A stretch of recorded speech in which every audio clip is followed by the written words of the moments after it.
జిమ్కి వెళ్లే ముందు ఏం తినాలి, ఏం తింటే మన పర్ఫార్మెన్స్ పీక్ లో ఉంటుందో ఈ వీడియోలో డిస్కస్ చేద్దాం. ఈ వీడియోని సేవ్ చేసుకో. జిమ్కి వెళ్లే ముందు మనం తినాల్సింది కార్బోహైడ్రేట్స్. ఎందుకంటే కార్బోహైడ్రేట్సే మన బాడీకి మెయిన్ సోర్స్ ఆఫ్ ఎనర్జీ. ఇప్పుడు కార్బ్స్ లో ఎన్ని రకాలు ఉంటాయి, ఎప్పుడు కన్జ్యూమ్ చేసే బెటరో డిస్కస్ చేద్దాం. కార్బ్స్ లో 2 రకాలు ఉంటాయి. ఒకటి simple carbs, 2 complex carbs. Simple carbs అంటే ఫాస్ట్ గా డైజెస్ట్ అవుతుంది. కాంప్లెక్స్ కార్బ్స్ అంటే అందులో ఉంది, కాంప్లెక్స్ అంటే స్లోగా డైజెస్ట్ అవుతుంది. సో ఇప్పుడు ఈ కార్బోహైడ్రేట్స్ ని మీకు ఎంత టైం ఉందో దాన్ని బట్టి తీసుకోవాలి. ఇప్పుడు కొంతమంది నిద్రలేసి వెళ్తారు, కొంతమంది ఆఫీస్కి వెళ్ళే ముందు వెళ్తారు, కొంతమంది ఆఫీస్ నుండి వచ్చాక వెళ్తారు. వాళ్ళ టైమింగ్స్ని బట్టి మీరు మీ కార్బోహైడ్రేట్స్ తీసుకోవాలి.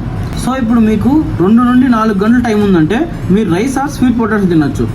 అది మీ బాడీలో గ్లైకోజన్ ని స్టోర్ చేస్తుంది. ఫుడ్ లేట్ గా డైజెస్ట్ అయ్యి స్లోగా ఎనర్జీ ఇస్తుంది. మీకు 1 అవర్ టైం ఉందంటే brown bread plus peanut butter తినండి, ఆర్ ఓట్స్ తినండి. ఇది లైట్ ఫుడ్ కాబట్టి క్విక్ గా ఎనర్జీ ఇస్తుంది. మీకు 30 మినిట్స్ టైం ఉందంటే బనానా తినండి ప్లస్ బ్లాక్ కాఫీ తాగండి. ఫాస్ట్ గా డైజెస్ట్ అయ్యి అందులో పొటాషియం ఉంటుంది కాబట్టి మీకు క్విక్ ఎనర్జీ వస్తుంది. మినిట్స్ టైం ఉందంటే ½ స్పూన్ హనీ తినండి, ఆర్ 2 or 4 డేట్స్ తినండి.